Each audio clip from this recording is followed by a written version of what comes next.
Hello दोस्तों, मैं अंकित सिंह आप सभी लोगों का विजडम हब स्टडी पर स्वागत करता हूं। दोस्तों, अब मैं इस वीडियो से स्टार्ट करूंगा एनसीईआरटी की जो भी हमारी बुक्स है, टेक्स्ट बुक है, उनका अच्छे से एनालिसिस करेंगे हम। उन सारे बुक्स के चैप्टर वाइज मैं आप लोगों को पढ़ाऊंगा।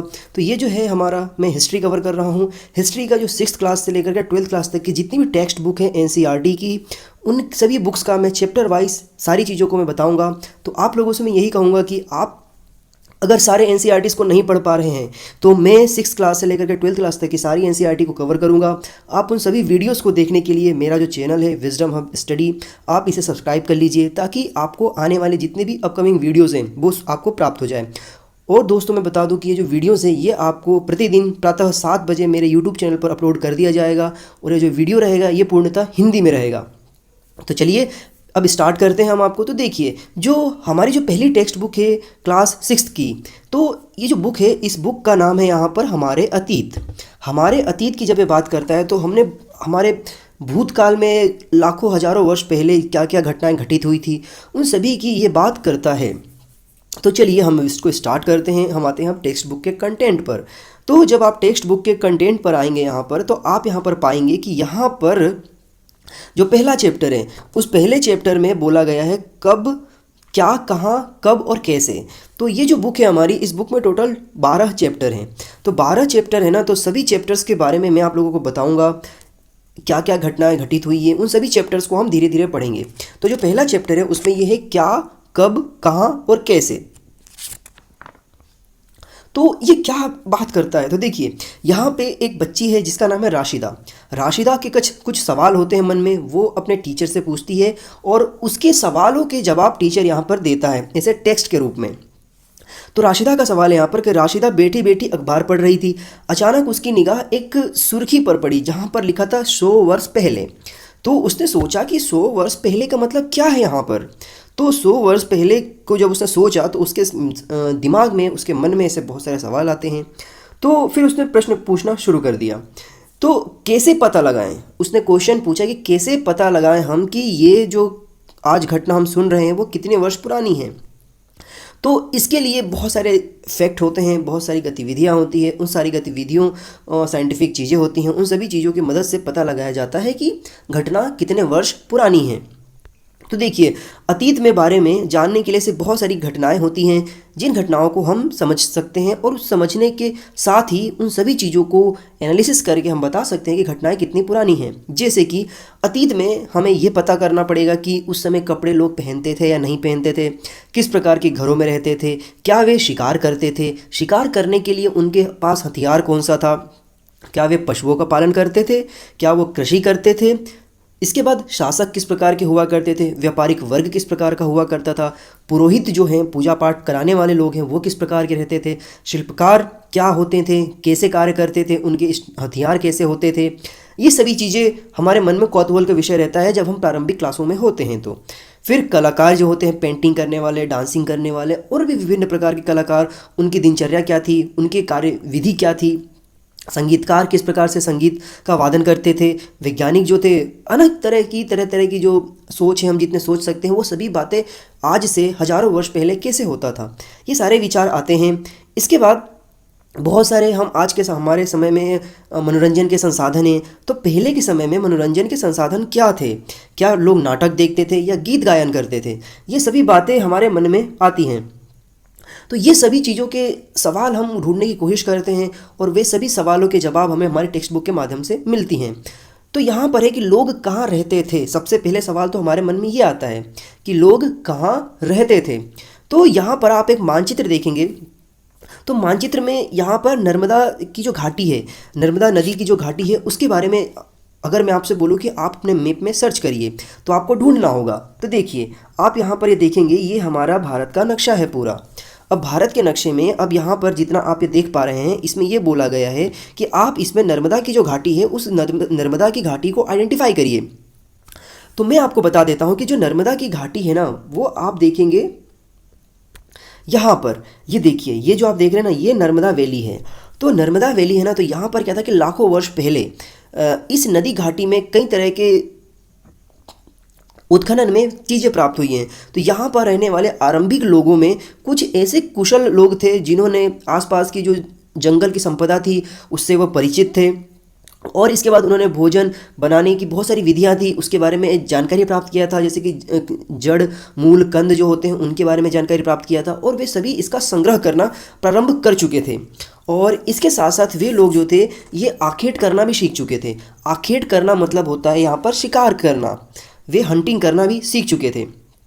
अब आप यहाँ पर इस मैप में देखेंगे तो मैप में क्या है कि अब है ना आपको जो नॉर्थ वेस्ट वाला हिस्सा है वो आप देखेंगे। उत्तर पश्चिम का जो सुलेमान का हिस्सा है, सुलेमान और किरधर पहाड़ियों के बारे में आपको मैं ढूंढने को बोलूँगा, तो आपको ढूंढना होगा। तो देखिए यहाँ पर आप देखेंगे तो यहाँ पर सुलेमान है और एक किरधर है। तो ये जो दो हिस्से हैं ना, इन्हीं दो हिस्सों में क्या था कि इस समय लगभग आज के डेट से बता रहा हूँ मैं कि आज के डेट से 2020 से 8000 वर्ष पूर्व यहाँ पर स्त्री पुरुष जो थे एक साथ लगभग रहते थे और गेहूं जौ इनका उपजाना भी प्रारंभ कर चुके थे। मतलब आज से 8000 वर्ष पहले वे लोग जो थे वो महिला और पुरुष दोनों एक साथ रहते थे और फसलों को उपजाना शुरू कर चुके थे। फसलों के बारे में अगर बात करूँ तो यहाँ पर गेहूं व्हीट और जौ जिसे हम बार्ले कहते हैं, इन दो प्रोडक्ट का ये दो अनाज हैं इनका ये प्रोडक्शन करना शुरू कर चुके थे। इसके साथ साथ इस हिस्से में रहने वाले लोगों ने यहाँ पर कुछ पशुओं का भी पालन शुरू कर दिया था। वे पशु थे भेड़ बकरी गाय बैल, ये सभी जो पशु थे इनका इन्होंने पालन करना शुरू कर दिया था। तो आपको जो एनिमल्स है ना इनका नाम आपको याद रखना होगा, जैसे भेड़ है बकरी है गाय है और बैल है, इनका इन्होंने प्रारंभ कर दिया था पालन करना। फिर इसके साथ साथ आप है ना उत्तर पूर्व वाले हिस्से में आ जाइए। तो उत्तर पूर्व का जो हिस्सा है वो ये वाला हिस्सा आता है हमारा। देखिए मैं आपको बता देता हूँ, ये होता है ईस्ट होता है, ये वेस्ट होता है, नॉर्थ होता है और ये साउथ होता है। तो हम हमेशा नॉर्थ एंड साउथ को पहले लेते हैं और ईस्ट को और वेस्ट को बाद में लेते हैं। तो ये हो जाएगा हमारा उत्तर पूर्व वाला हिस्सा। तो यहाँ पर आप देखेंगे तो गारो की पहाड़ियाँ हैं। गारो की जो पहाड़ियाँ हैं ये मध्य भारत में विंध्य पहाड़ियों हैं। यहाँ पर ये दोनों अलग अलग है, आपको दिखाई दे रहा है। ये वाला जो हिस्सा है ये पूरा हिमालय का थोड़ा सा कटा हुआ हिस्सा आ जाता है। जो यहाँ सर आप देखेंगे तो यहाँ पर नागपुर के पठार आ जाते हैं। तो नागपुर के पठार और में के हिस्से से मल्काजखंड एरिया जाता है। ये सारे हिस्से आप ज्योग्राफी में पढ़ेंगे आपको और भी समझ में आएगा। पर अभी हिस्ट्री के हिसाब से देखा जाए तो ये वाला जो हिस्सा है यहाँ पर कृषि के साक्ष्य मिलते हैं। ये जो गारो की पहाड़ियाँ हैं ना यहाँ पर कृषि के साक्ष्य मिलते हैं। यहाँ पर पता चला है कि यहाँ पर जो अनाज है अनाजों में चावल यहाँ पर पाया गया है। मतलब चावल पाया गया तो आप समझ लीजिए कि यहाँ पर जो धान है उसकी खेती की जाती होगी। तो ये सारे हिस्से हैं जो कि आपको याद रखना है, समझना है, ये आपको और भी अंडरस्टैंडिंग करने में मदद करेंगे। तो अब देखिए, अब मैं यहाँ पर आगे बढ़ते हैं हम। तो जब हम आगे इसमें आते हैं तो आप यहाँ पर देखेंगे कि जो आपका मानचित्र है उस मानचित्र में आपने बहुत कुछ देखा है। तो अब यहाँ पर आपको देखना होगा कि सिंधु नदी कहाँ पर है। तो देखिए जब हम सिंधु नदी की बात करेंगे तो मैंने आपको कुछ हिस्सा बताया था सुलेमान और किरधर की पहाड़ियाँ। तो यहाँ पर ये देखेंगे ये जो नदी आप देख रहे हैं ना ये वाली आपकी सिंधु नदी है। ये आइडेंटिफाई करिए, ये सिंधु नदी है और ये काबुल नदी आ जाती है यहाँ से अफगानिस्तान से। फिर झेलम चिनाब रावी व्यास और सतलुज, ये इनका सीक्वेंस होता है। तो मैं तो आपसे यही कहूँगा कि ये जो नदियाँ हैं इन नदियों के सीक्वेंस को आप याद कर लीजिए क्योंकि इसमें सवाल आते हैं। तो ये तो एक नदी तंत्र हो गया। दूसरा नदी तंत्र भारत में आता है ये गंगा वाला नदी तंत्र। तो जब हम इसकी बात करते हैं तो सिंधु नदी की, तो सिंधु की जो सहायक नदियाँ हैं उन्हें जो है एक बहुत बड़ी यहाँ पर एक नदी तंत्र है। यहाँ पर एक से एक बड़ी नदियाँ हैं। यहाँ पर लगभग आज के डेट से 2020 से 4700 वर्ष पहले इन्हीं नदियों के किनारे बहुत सारे ऐसे आरंभिक नगर थे जिनका विकास हुआ था, जिसमें हम कहते हैं हड़प्पा सिंधु सिविलाइजेशंस। हड़प्पा जो नगर है, मोहनजोदाड़ो है, ये सारे नदियाँ इसके आसपास ही, ये सारे जो नगर थे वो इस नदी के आसपास ही बने और फिर आगे चल करके वो नष्ट भी हुए। फिर इसके साथ ये तो 4700 वर्ष पहले की बात आ जाती है। फिर आते हैं और भी आज 2020 से 2500 वर्ष पहले। तो जब आप 2500 वर्ष पहले देखेंगे तो गंगा की जो नदी तंत्र है यहाँ पर फिर से नए नगरों का विकास हुआ है। तो इन दोनों के बीच में अगर आप देखेंगे तो 2200 वर्षों का गैप आ जाता है सिंधु सभ्यता के नगरों के बीच में और गंगा नदी तंत्र के नगरों के बीच में। फिर क्या होता है कि गंगा जो नदी है, गंगा नदी के जो सहायक नदी है सोन नदी, आप ये देखेंगे ये सोन नदी है। तो गंगा नदी ये आ रही है और इसकी सहायक नदी सोन, इसके किनारे पर एक साम्राज्य विकसित हुआ जिसको यहाँ पर मगध बोला गया। तो जो मगध है ना वो गंगा के दक्षिणी हिस्से में बसा हुआ है। ये जो हिस्सा आ जाता है इसका दक्षिणी हिस्सा आ जाता है। तो यहाँ पर ये बसा हुआ है और यहाँ पे जो नगर बसा उसका नाम था मगध। वर्तमान में ये बिहार के नाम से जाना जाता है और जो उसकी मगध की राजधानी थी वो पाटलिपुत्र थी जिसे अजातशत्रु ने बसाया था। तो इसके शासक इतने भविष्य मतलब शक्तिशाली हुए कि इन्होंने एक बहुत ही बड़ा साम्राज्य को स्थापित किया था। फिर ये धीरे धीरे बहुत सारी चीज़ें आती गई, चीज़ें नष्ट होती गई, नई चीज़ें बनती गई। लोगों में सदैव उपमहाद्वीप में एक हिस्से से दूसरे हिस्से में यात्रा करते रहे। कभी वे आप यहाँ पर देखेंगे नॉर्थ में ये हिमालय की यात्रा भी किया इन्होंने, बहुत जोखिम भी उठाया। तो कभी यहाँ पर बहुत सी असंभव होने वाली यात्राओं को भी इन्होंने ट्रेवल किया। बीच में ऐसे बहुत सारी तलाश करी इन्होंने प्राकृतिक संसाधनों का, आपदाओं का। एक स्थान से दूसरे स्थान तक ये जाते रहे। कभी कभी सेनाएं एक स्थान से दूसरे स्थान को विजय प्राप्त भी कर लेती थी। फिर इसके साथ साथ बहुत सारे ऐसे यात्री काफिले थे जो एक प्रदेश से दूसरे प्रदेश में जाते थे और वो जा करके अपने व्यापार को बढ़ावा देते थे। फिर पानी के माध्यम से आप देखेंगे कि इस दक्षिण भारत में सी वाला एरिया है, यहाँ पर भी इन्होंने बहुत सारे पानी के तटवर्ती क्षेत्रों में भी विकास किया और बहुत सारे उत्सुकतावश उन्होंने एक जगह से दूसरे जगह तक जाते रहे और नई चीज़ों का एक्सप्लोर करते रहे। तो ये सारी चीज़ें हमारे पास्ट में, भूत में होती रही हैं। तो अगर हम बात करते हैं यहाँ पर कि आज लोग यात्राएं क्यों करते हैं, एक सवाल ये आता है, भविष्य में भी एक सवाल आया था ये। तो देखिए, आपने जो पहला मानचित्र देखा है, इस मानचित्र में, अब इस मानचित्र में आपने देखा तो जो आधुनिक हमारा एशिया है, उस आधुनिक एशिया में जो भारत है, बांग्लादेश है, पाकिस्तान है, नेपाल है, भूटान है और श्रीलंका है, ये सारे जो हैं स्टेट्स हैं। फिर इसके बाद आप अफ़गानिस्तान देखेंगे, ईरान देखेंगे, चीन देखेंगे, म्यांमार देखेंगे और हमारे पड़ोसी देश है, ये भी आप देखेंगे इसमें। तो इसके बाद क्या होता है कि जो भारत का ये वाला हिस्सा नीचे आ जाता है, इसको हम दक्षिण भारत का हिस्सा कहते हैं और खासकर ये दक्षिणी एशिया भी इसे कहा जाता है। और बाकी के जो हिस्से हैं आप देखेंगे अलग अलग क्षेत्रों में बटे हुए। तो एशिया भी अपने आप में कई हिस्सों में बटा हुआ है। तो अब यहाँ पर बात करते हैं कि आज के लोग भी यात्राएं क्यों करते हैं। तो आप जब सोचेंगे समझेंगे तो आपने पहला मानचित्र देखा है, उसमें देखा है आपने कि यहाँ पर पहाड़ी, पर्वत, समुद्र तथा उपमहाद्वीप में ऐसे बहुत सारे प्राकृतिक सीमाएं बनी हुई हैं जो कि निर्माण करती हैं। जैसे कि भारत का ही हिस्सा है, उसके बहुत सारे क्षेत्र हैं जो कि आप यहाँ पर अगर आप देखेंगे आकर के वापस से पुनः, तो भारत के दक्षिण में आप देखेंगे तो समुद्री सीमाएँ जो हैं, यहाँ पर समुद्री सीमाएँ हैं। दूसरे के बाद फिर आप पश्चिम में चले जाएंगे तो आप पाकिस्तान के साथ देखेंगे कई बार जलमग्न की जलमार्ग बने हुए हैं, जल के माध्यम से बाउंड्री बनी हुई है। फिर आप उत्तर में देखेंगे नेपाल के साथ, हिमालय के साथ बाउंड्री बना हुआ है हमारा। तो ऐसी बहुत सारी सीमाएं बनी हुई हैं। तो यात्री जो लोग होते हैं वो यात्रा क्यों करते हैं, तो देखिए, लोग यात्रा करते हैं बहुत सारी चीज़ों को एक्सप्लोर करने के लिए, चीज़ों को समझने के लिए। फिर इसके साथ साथ सीमाएँ होती हैं उनको और भी ऊंचाइयों तक ले जाने के लिए। ये सारी चीज़ें होती हैं जिसकी परंपराओं के साथ साथ लोगों को चलना पड़ता है, ट्रैवल करना पड़ता है। और यही जो परंपराएं हैं आगे चल के एक संस्कृति का विकास करती हैं। सपोज़ दैट आप अगर किसी राज्य में रहते हैं और आप दूसरे राज्य में चले जाते हैं तो आपको वहाँ पे रहने के लिए बहुत सारी चीज़ों को सीखना पड़ता है। और आप अगर सीखते हैं तो वो आपको डेफिनेटली मदद करता है वहाँ के सर्वाइवल के लिए। तो ये सारी चीज़ें होती हैं जो एक दूसरे के विचारों का आदान प्रदान करती हैं। भोजन का एक्सचेंज होता है, संस्कृति का एक्सचेंज होता है, यहाँ पर विचारों का भी थोड़ा बहुत मेल जोल होता है। ये सारी चीज़ें आती हैं। चलिए अब हम बात करते हैं भारत देश के नाम के ऊपर। तो भारत देश के नाम को लेकर के बहुत सारी चर्चाएं चलती है, लोगों को जानकारी होता नहीं है, बहुत सारा उन्हें फैक्ट पता भी होता है। कई बार बहुत सारी चीज़ें होती हैं। डिजिटल दुनिया में आजकल ऐसा हो चुका है कि हमारे सामने एक ही चीज़ के ऊपर हज़ारों टॉपिक, हज़ारों समाधान आ जाते हैं।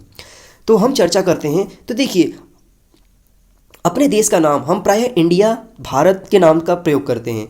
तो इंडिया शब्द जो है वो इंडस से निकला हुआ है, जिसे संस्कृत में सिंधु कहा जाता है। आपने एटलस है, एटलस में देखिए कि ईरान और जो यूनान है वो कहाँ पर है। आप अपने एटलस में या वर्ल्ड मैप में देखिए, सर्च करिए। तो देखिए, आज से लगभग 2500 वर्ष पूर्व उत्तर पश्चिम की ओर से आने वाले ईरानियों और यूनानियों ने सिंधु को हिंदोस कहा तथा हिंदोस उनका अच्छा प्रोनाउंसिएट नहीं कर पाते तो उन्होंने इंदोस कहना शुरू कर दिया। तो इसी नदी के पूर्व में स्थित पूर्वी भूमि प्रदेश को इंडिया कहा गया। ठीक है। फिर भारत नाम से भी भारत को जाना जाता है। तो भारत नाम से जानने की वजह से इसे उत्तर पश्चिम का जो हिस्सा है वहाँ पर लोगों ने इसको क्या कहना शुरू कर दिया, भारत कहना शुरू कर दिया। तो इस समूह का जो उल्लेख है वो संस्कृत का जो आरंभिक वेद है, लगभग 3500 वर्ष पूर्व की जो उसकी रचना हुई है, ऋग्वेद कृति में इसको इंगित किया गया है, इस नाम का जिक्र भी किया गया है। इस प्रकार से आप देखेंगे तो भारत का जो नाम है वो इंडिया कैसे पड़ा, फिर इसके बाद आप यहाँ पर देखेंगे कि हिंदुस्तान कैसे हो गया और फिर भारत कैसे हो गया। ये तीनों चीज़ें इसमें बहुत अच्छे से बताया है। इसके लिए मैंने मेरा एक सेपरेट वीडियो बना हुआ है इसके नाम को लेकर के, उसका लिंक मैं आपको डिस्क्रिप्शन बॉक्स में डालूंगा। आप उसे देखेंगे तो आपको समझ में आ जाएगा कि भारत का तीनों नाम कैसे पड़ा है। देखिए, अब हम बात करते हैं कि हमारे अतीत के बारे में कैसे जाने हम। तो हमें अरे अतीत के बारे में जानने के लिए हमारे पास कुछ हिस्टोरिकल स्रोत होते हैं जिसका हम उपयोग करते हैं। जैसे कि अतीत के बारे में पढ़ने के लिए हमारे सामने से बहुत सारी पुस्तकें होती हैं, जिन पुस्तकों में हमें फैक्ट ढूंढना पड़ता है सोर्स के साथ। ये पुस्तकें हमारे जो होती हैं या तो हाथों से लिखी हुई होती हैं या किसी शिलालेख पे लिखी हुई होती हैं। तो जब हाथों से लिखा जाता है ना, तो हाथों से लिखे हुए स्क्रिप्ट को यहाँ पर हम पांडुलिपि कहते हैं। याद रखिए कि हाथों से लिखी हुई लिखावट को यहाँ पर पांडुलिपि कहा जाता है। अंग्रेजी में पांडुलिपि के लिए प्रयुक्त शब्द जो है उसे मैन्युस्क्रिप्ट कहा जाता है। लैटिन शब्द में मेनू, जिसका अर्थ होता है हाथ से निकला हुआ। ये पांडुलिपि प्रायः ताड़ के पत्रों अथवा हिमालय क्षेत्र में जो भी यहाँ पर उगने वाले जो वृक्ष हुआ करते जिसे भुर्ज नामक पेड़ कहा जाता था, उनके छालों में विशेष तरीके से तैयार भोजपत्र लिखी जाती थी। तो ये देखिए आपके सामने एक उदाहरण है, ये तस्वीर आप देख रहे हैं, ये एक पांडुलिपि है। तो पांडुलिपि क्या होता था कि एक प्रकार का जो पेड़ होता था, हमारे अमूमन उत्तर भारत में आप देखेंगे तो एक ताड़ का पेड़ होता है, उसके पत्तों का छिलकों का इस्तेमाल किया जाता था। और हिमालय क्षेत्र में भुर्ज नामक एक पेड़ होता था, उसका इस्तेमाल किया जाता था। तो ये जो था ना, ये लगभग आज से 1000 वर्ष पहले लिखी गई किताब थी। किताब बनाने में के लिए ताड़ के पत्तों को काट करके संग्रह किया जाता था, सुखाया जाता था और उस पर अलग अलग चीज़ों को लिखा जाता था। और उसके बाद उनको एक रस्सी की सहायता से बांध दिया जाता था, जैसा आप यहाँ देख रहे हैं। यहाँ पर एक पांडुलिपि है, यहाँ पर छेद है, इस छेद में उसको बांध दिया जाता था लिख करके। तो ये एक पांडुलिपि का उदाहरण है आपके सामने। फिर यहाँ पर इतने वर्षों में कई पांडुलिपियों जो थे उनमें कीड़े भी पड़ गए, कुछ नष्ट भी हो गए, कुछ के अंश प्राप्त हुए। तो उन सभी अंशों की सहायता से यहाँ पर उसकी रिसर्च करने में मदद प्राप्त हुआ। तो प्रायः ये पांडुलिपियाँ जो थी ये कहाँ रखी जाती थी, ये मंदिरों में, विहारों में से प्राप्त हुई है ये ज़्यादातर, क्योंकि वहाँ पे शिक्षित लोग रहते थे। वे लोग अपनी विचारों को, अपने शिक्षा को उन चीज़ों में लिखा करते थे। इन पुस्तकों में क्या क्या लिखी होती थी, तो इन पुस्तकों में मान्यताएं हैं जो कि व्यवहारिक हैं और राजाओं के जीवन के बारे में, औषधियों का ज्ञान, विज्ञान का ज्ञान और विभिन्न प्रकार की चर्चाएं इसमें लिखी जाती थी इन सारी पांडुलिपियों में। फिर आप यहाँ पर देखेंगे तो हमारे जो महाकाव्य हैं, कविताएं हैं, नाटक है, इसके साथ साथ संस्कृति के जो भी यहाँ पर तरीके हैं वे सभी इसमें लिखे जाते थे। प्रायः इसके लिखने की जो भाषा थी वो थी यहाँ पर संस्कृत में इसका लिखने का उपयोग किया गया है। और संस्कृत के साथ साथ यहाँ पर इसमें जो भाषा है वो प्राकृत और तमिल भाषा का भी इसमें उपयोग किया गया है। और उस समय के जो लोग थे वो प्राकृत भाषा का उपयोग, सामान्यतः आम लोग जो रहने वाले थे, नगरवासी थे, वो प्राकृत भाषा का उपयोग करते थे। तो जब आपसे पूछा जाए कि इन पांडुलिपियों की भाषा क्या थी, तो वो हम कह सकते हैं कि संस्कृत थी, प्राकृत थी और तमिल थी। ये 3 भाषा थी यहाँ पर, हिंदी बिल्कुल नहीं थी। और जो आम लोगों की जो बोलचाल की भाषा थी वो प्राकृत थी। फिर हम बात करते हैं अभिलेखों के बारे में। तो देखिए जब हम अभिलेख की बात करते हैं तो अभिलेखों का अध्ययन थोड़ा इन पांडुलिपियों से थोड़ा सरल हो जाता है, क्योंकि पत्थर पे लिखे जाते थे। तो ऐसे लेख जो थे वो जो पत्थर पर या धातु पर या अथवा कठोर स्थान पर उस पे उत्कीर्ण करके हथियार की मदद से खोद करके या छीनी हथौड़े से कुछ या पत्थर से कुछ इस प्रकार से लिखे जाते थे, उसको यहाँ पर अभिलेख कहा जाता था। तो कभी कभी शासक अथवा अन्य लोग अपने आदेशों को इस तरीके से उत्कीर्ण करवाते थे ताकि लोग उसे देखें, समझे, पढ़े और उसको फॉलो करें। कुछ अन्य प्रकार के अभिलेख भी मिलते हैं जिसमें से राजाओं तथा रानियों अथवा स्त्री पुरुष के जो यहाँ पर अपने कार्यों के लिए जो भी यहाँ पर वितरण किया है, विवरण किया है, उन सब विवरणों को उसमें उत्कीर्ण करा करके उन्होंने लगाया है। जैसे कि अगर मैं आपको उदाहरण बताऊं तो आपने सुना भी होगा कि प्रायः जो शासक थे वो लड़ाइयों में जाते थे, जीत अर्जित करते थे, तो वो वहाँ पर लिखवाते थे उस पत्थर पे कि ये राजा महाराजा यहाँ गए थे, इन्होंने इस शासक को हराया हो और इसको अपने अधीनस्थ कर दिया।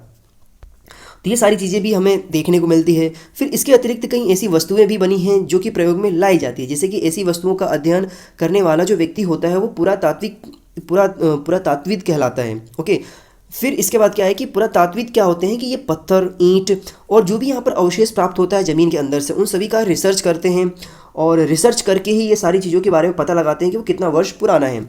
तो लगभग आप देखेंगे यहाँ पर कि 2250 वर्ष पुराना यह जो शिलालेख आप देख रहे हैं तस्वीर में, ये वर्तमान में अफगानिस्तान के कंधार से प्राप्त हुआ है। और यह अभिलेख अशोक नामक शासक के आदेश पर उत्कीर्ण कराया गया था। मतलब जो अशोक था भारत में, उनका जो शिलालेख है वो कहाँ मिला है, अभिलेख कहाँ मिला है, अफगानिस्तान में। आज से 2225 वर्ष पहले इन्होंने लिखवाया था। तो पता चलता है कि अशोक का जो शासन था वो कहाँ तक फैला हुआ था, इसके बारे में ये सारी जानकारी देता है ये। और फिर इसके साथ साथ आप देखेंगे कि जो ईरानी मतलब यूनानी थे तथा अरमाइक नामक 2 विभिन्न लिपियाँ तथा भाषाओं में ये सारे बहुत सारे अभिलेख लिखे गए हैं। फिर आप यहाँ पर देखेंगे, यहाँ पर आप तस्वीर देख रहे हैं, तो ये तस्वीर देख रहे थे ना, तो ये यहाँ पर सिक्के हैं कुछ, और मृतभांड भी कहा जाता है इन्हें। तो प्राचीन नगर में क्या था कि बहुत सारे बर्तन प्राप्त हुए हैं, और बर्तन मिट्टियों के बने होते थे। इस तरह के जो पात्रों का प्रयोग आज से 4700 वर्ष पूर्व में होता था। फिर आप यहाँ पर एक तस्वीर देख रहे हैं, इसमें आप सिक्का देख रहे हैं, तो ये जो सिक्का है ना, ये एक पुराना चांदी का सिक्का है। इस तरह के सिक्कों का प्रयोग आज से 2500 वर्ष पूर्व किया जाता था।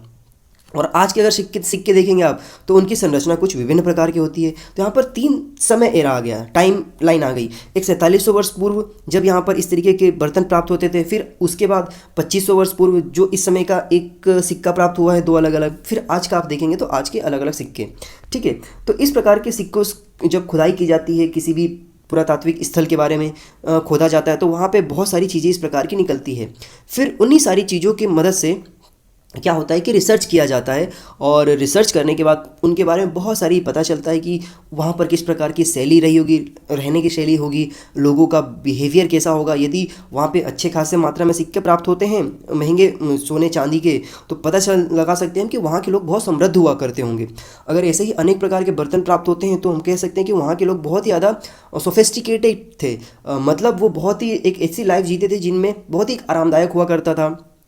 इन सभी चीज़ों के बारे में पता चलता है। फिर इसके साथ साथ यहाँ पर बहुत सारी चिड़ियाँ, जानवर, मछलियों, ऐसी ही इनकी हड्डियाँ भी प्राप्त हुई हैं।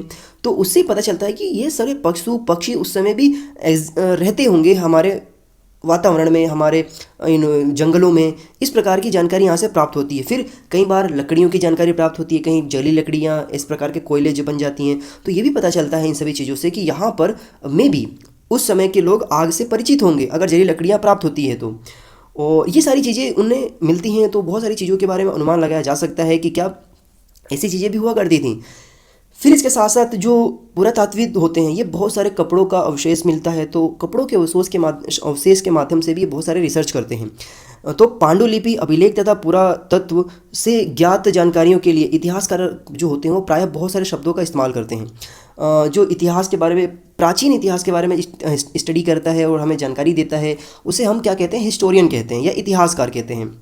ये जो है प्रारंभिक कैसे इंसान का इवोल्यूशंस हुआ है, कैसा उसका विकास हुआ है, इन सभी के बारे में जानकारी संग्रह एकत्रित करते हैं और हमारे सामने लिखित रूप में प्रस्तुत करते हैं सोर्स के माध्यम से।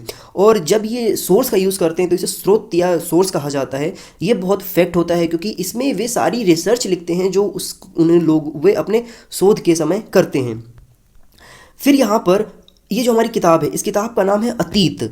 अतीत क्यों रखा गया है इस किताब का नाम, इसके में भी बताया जा रहा है। तो अतीत शब्द का जो प्रयोग है वो बहुवचन के रूप में किया गया है, ये बताने की कोशिश की गई है। ये एक ऐसा तथ्य होता है जहाँ पे अलग अलग समूहों के लोगों के ऊपर स्टडी किया जाता है। स्टडी करने के बाद बहुत सारी चीज़ें बताई जाती है। जैसे कि अगर मैं आपको उदाहरण दूं तो उदाहरण के माध्यम से यहाँ पे बताया गया है कि पशुपालकों तथा कृषकों का जो जीवन है वो राजाओं तथा रानियों के जीवन से तथा व्यापारियों के जीवन से पूरी तरह भिन्न था। जैसे कि एक राजा किस प्रकार से रहता था, एक रानी किस प्रकार से रहती थी, उस समय का व्यापारी किस प्रकार से रहता था और पशुपालक कैसे रहता था, इन सभी का जो जीवन है वो भिन्न भिन्न था। जैसे कि आज के समय में है, आज के समय में कैसे कि जैसे कि आप कोई ऐसा व्यक्ति है जो कि अंडमान निकोबार द्वीप समूह में रहता है और आप किसी अन्य राज्य में रहते हैं मेनलैंड इंडिया में, तो अंडमान निकोबार रहने वालों का जो जीवन है, शैली है, वो अलग होगी और आपके रहने वालों की शैली अलग होगी। जैसे कि मैं मध्य प्रदेश में रहता हूँ तो मेरे लिए यहाँ पर बहुत सारी चीज़ें हैं जो नहीं मिल पाएंगी। जैसे मैं यहाँ पर नारियल की खेती नहीं कर सकता, यहाँ पे सी फूड आसानी से नहीं मिल सकता, जबकि अंडमान में रहने वाले लोगों को नारियल की खेती अच्छे से कर सकते हैं, वो वहाँ पर सी फूड अच्छे से मिल सकता है। तो ये सारी चीज़ें हो जाती हैं। तो उस समय भी कुछ इस प्रकार से जो हैं वो हुए थे। मछली पकड़ना उन लोगों के लिए आसान हो सकता है, शिकार करना आसान हो सकता है। तो ये सारे ऐसे हैं जो कि हमारे अतीत में और वर्तमान में भेद कराने के लिए अच्छी खासी मात्रा में संकेत देते हैं। फिर यहाँ पर आप प्राप्त करेंगे जानकारी कि इसके अतिरिक्त एक अन्य तरह का भी भेद यहाँ पर देखने को मिलता है। जैसे कि शासक अपनी विजयों का लेखा जोखा रखते थे, वे किस लड़ाई में जाते थे, कहाँ रहते थे, कहाँ पर उन्होंने विजय प्राप्त करी, ये सारी चीज़ों की जानकारी वो अपने शिलालेखों के माध्यम से करते थे। फिर इसके साथ साथ यहाँ पर आप देखेंगे कि शिकारी, मछुआरे, संग्राहक जो होते थे, कृषक और पशुपालक जैसे आम आदमी थे, ये अपने कार्यों का लेखा जोखा नहीं रखते थे कि वो कहाँ जा रहे हैं, क्या कर रहे हैं, कितना शिकार किया उन्होंने, इन सभी की जानकारी वो नहीं रखते थे। इसके विपरीत जो शासक वर्ग था वो इन सभी चीज़ों का जो है जानकारी वो रखता था। तो ये जो जितने भी शासक वर्ग थे, इन लोगों की जानकारियों की मदद से ही जो हमारे हिस्टोरियंस होते हैं उन लोगों को बहुत सारी जानकारी पता चलता है। तो ये तो हो गया उन लोगों की जीवन शैली के बारे में, अतीत के बारे में। अब हम बात करते हैं कि जो तिथियां होती हैं, जैसे कि आपने कैलेंडर देखा होगा, उस कैलेंडर में जब हम देखते हैं तो कहीं पे BCE लिखा होता है, कहीं पे AD लिखा होता है। तो इनकी गणना कैसे की जाती है? तो इनकी गणना करने के लिए आपको एक छोटा सा बेसिक हिस्टोरियंस के द्वारा रिसर्च करके एक जानकारी दी गई है, उसके माध्यम से आप समझ सकते हैं, जिसे हम टाइमलाइन भी कहते हैं। तो क्या होता है कि जैसे कि आज अगर आप देखेंगे तो 2000 का समय चल रहा है। तो यहाँ पर क्या होता है कि जब वर्ष की गणना की जाती है वर्तमान में, तो वह ईसा मसीह जो हैं उनके जन्म के तिथि से की जाती है वर्तमान में। मतलब यदि आज 2020 है तो हम ये मान के चलते हैं कि जो ईसा मसीह है उनके जन्म के बाद का ये 2020वां वर्ष है। तो इसे यहाँ पर AD के रूप में कहा जाता है। और जो उनके जन्म से पहले का जो भी समय काल है उसे हम यहाँ पर BC के रूप में कहते हैं, मतलब बिफोर क्राइस्ट कहते हैं, और यहाँ पर एनो डोमिनी कहते हैं। तो यहाँ पर आपको और भी जानकारी प्राप्त होगी। तो देखिए यहाँ पर अब इतिहास की जो तिथियाँ हैं उसको आप समझने की कोशिश करिए। तो देखिए मैं आपको एक लाइन बताऊँगा, टाइमलाइन। ये एक टाइमलाइन है, मान के चलिए 0 है, यहाँ पर ईसा मसीह का जन्म हुआ है और ये आपका 2020 है, ठीक है। और यहाँ पर आप देखेंगे तो यहाँ पर ये सारा समय जो है कि 4500, 4600, 4700 वर्ष के समय काल हैं ये। तो यहाँ पर जब ईसा मसीह का जन्म होता है तो अंग्रेजी में इसे यहाँ पर इधर वाले समय को यहाँ पर BC कहा जाता है, या फिर यहाँ पर ईपू कहा जाता है। ईपू मतलब होता है ईसा पूर्व, और BC मतलब होता है बिफोर क्राइस्ट। फिर इसके साथ साथ कभी कभी हम AD भी देखते हैं। तो AD जो होता है वो यहाँ पर इस वाले एरिया को कहा जाता है, या फिर इसे आप E कहते हैं। तो AD जो शब्द होता है वो एनो डोमिनी के लिए यूज़ किया जाता है, या फिर यहाँ पर E मतलब होता है ईस्वी में। तो ईसा मसीह के जन्म के बाद वाले एरा को हम AD कहते हैं, और ईसा मसीह के जन्म से पहले वाले समय काल को हम यहाँ पर BC कहते हैं। कभी कभी आप यहाँ पर अन्य शब्दों का भी इस्तेमाल करते हैं, जैसे कि यहाँ पर BCE भी कहा जाता है और यहाँ पर ADE भी कहा जाता है। तो BCE का मतलब होता है बिफोर कॉमन एरा, मतलब यहाँ पर अगर आपने A लगा दिया तो बिफोर कॉमन एरा हो जाता है, और इधर वाले एरिया को आप यहाँ पर एनो डोमिनी एरा भी कह सकते हैं। तो इस प्रकार से टाइमलाइन को जिक्र किया जाता है। और यहाँ पर एक और चीज़ बता दूँ मैं आपको कि जब ब्रिटिशर्स इंडिया में आए तो उन्होंने यहाँ पर जो वर्ड यूज़ किया, उन्होंने BP वर्ड यूज़ किया, ठीक है। क्या यूज़ किया? BP वर्ड उन्होंने यूज़ किया। तो BP को वे लोग बिफोर प्रेजेंट कहते थे, वर्तमान से पहले के समय काल को वो यूज़ करते थे। तो इस प्रकार से जो कुछ 3 शब्द हैं मैंने आपको टर्मिनोलॉजीज़ के बारे में समझाने की कोशिश करी है। अब हम बात करते हैं यहाँ पर कि ये जो स्क्रिप्ट होते हैं उन स्क्रिप्ट की स्टडी कैसे की जाती है। तो देखिए जैसा कि आपको मैंने पांडुलिपि और शिलालेख इन दोनों के बारे में बता दिया है, तो आप यहाँ पर देखेंगे कि अभिलेख कठोर होते हैं, उनका सतह जो होता है वो उभरा हुआ होता है, गड्ढेदार होते हैं। तो उनमें कई प्रकार के संकेत प्रकटित किए जाते हैं। तो इन्हीं संकेतों को क्या होता है कि बहुत सारे जो वैज्ञानिक होते हैं वो इन सभी चीज़ों को स्टडी करते हैं, और स्टडी करने के साथ साथ बहुत सारे विज्ञान के तथ्यों के आधार पर वो जानकारी एकत्रित करते हैं। तो इसका पता जो होता है वो अज्ञात लिपियों के माध्यम से निकालने की कोशिश करते हैं। तो यहाँ पर आप देखेंगे तो यहाँ पर 2 संरचनाएँ दी गई हैं। तो इस प्रकार के अज्ञात लिपि जो हैं, इन लिपियों को जानने के लिए प्रसिद्ध जो कहानीकार होते हैं और बहुत सारी जो तथ्यात्मक खबरों की जो जानकारी रखते हैं, शोधार्थी होते हैं सब भाषा को लेकर के, वे सभी इसके बारे में जानकारी प्राप्त करते हैं। तो ये जो आप देख रहे हैं, ये जो लिपि है ये अफ्रीका देश मिस्र से मिली हुई है ये, और ये लगभग यहाँ पर 5000 वर्ष पूर्व यहाँ पर राजा रानी रहते थे। ये इन्होंने एक जानकारी प्राप्त किया है। तो यहाँ पर जो उन्होंने फैक्ट दिया है वो ये बोला है कि मिस्र में उत्तरी तट पर एक रोसेटा नामक एक कस्बा था। कौन सा कस्बा था? रोसेटा नामक एक कस्बा था। यहाँ पर एक ऐसे उत्कीर्ण पत्थर मिला है जिस पर एक ही लेख पर 3 भिन्न भिन्न प्रकार की भाषाओं की लिपियाँ अंकित की गई हैं। चूँकि ये जो भाषा है ये यूनानी और मिस्र 2 लिपि हैं, इन दोनों लिपियों के प्रकार हैं ये। तो उन्होंने बताया है कि कुछ विद्वान हैं जो इसको यूनानी भाषा में पढ़ सकते हैं, ये जो आप लिपि देख रहे हैं यहाँ पर। तो उन्होंने बताया कि राजाओं तथा रानियों के नाम एक छोटे से फ्रेम में दिखाए गए हैं इस प्रकार से। इन्हें यहाँ पर कारतूश कहा गया है। ये जो आप फ्रेम देख रहे हैं ना, इसको यहाँ पर क्या बोला गया है? कारतूश इसे बोला गया है। इसके बाद विद्वानों ने यूनानी तथा मिस्री संकेतों के अलग बगल जो है इसके मेच कराया। फिर मेच करने के बाद मिलन कराने के बाद क्या हुआ कि मिस्री अक्षरों के समानार्थी ध्वनियों की पहचान करी उन्होंने, और पाया कि जैसा आप यहाँ पर देख रहे हैं, यहाँ पर देखेंगे तो एल अक्षर के लिए शेर और ए अक्षर के लिए चिड़िया के चित्र को अंकित किया गया है। तो यहाँ पर आप देखेंगे तो ये आपका एल है और यहाँ पर ए है। आप देखेंगे तो एल के लिए यहाँ पर शेर का यूज़ किया गया है, और यहाँ पर आप प्राप्त करेंगे तो ए के लिए किसका, यहाँ पर चिड़िया के शब्द का यूज़ किया गया है। तो यहाँ पर मैच कराने के बाद एक शब्द का आइडेंटिफाई इन्होंने कर लिया 2 शब्दों का। इस प्रकार से बहुत सारी जानकारियाँ थी जो इन्होंने इस अक्षरों के माध्यम से जानकारी प्राप्त किया, और इसकी मदद से इन्होंने पांडुलिपि जो हैं, जो अभिलेख थे, उन अभिलेखों को इनको पढ़ने में मदद मिला। तो ये सारी जानकारी उन्होंने एकत्रित कर लिया है।